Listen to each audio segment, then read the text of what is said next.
about this. I gotta start over. And so that's what the chapter is about.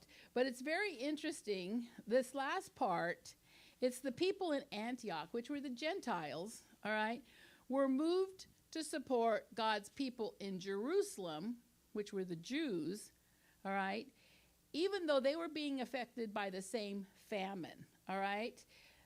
In New King James, it doesn't say great dearth, it says a great famine throughout all the world. Throughout all the world, so they were being affected too, but they, according to every man's ability, they sent money and sustenance to Jerusalem.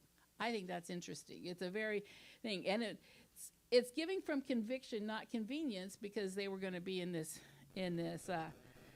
famine also. But what really gets me is the sentence right before I started reading the scripture about these Gentiles that had become Christians. But it wasn't until then. In the end of verse 26, it says, and the disciples were called Christians first in Antioch. Now, that's interesting to me. It's the Antioch Christians who were Gentiles. They were first called Christians there, and they were in such communication and had such compassion and all that. That's what they did, is they showed their love through giving. When we give from conviction and not convenience, it will be given back to us.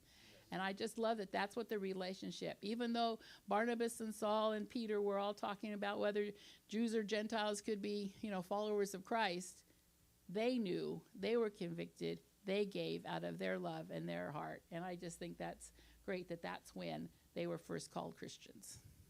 Right? Okay.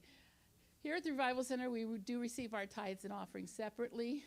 We'll be receiving the tithe now and an offering in just a little bit. So let's stand and bring the Lord's tithe.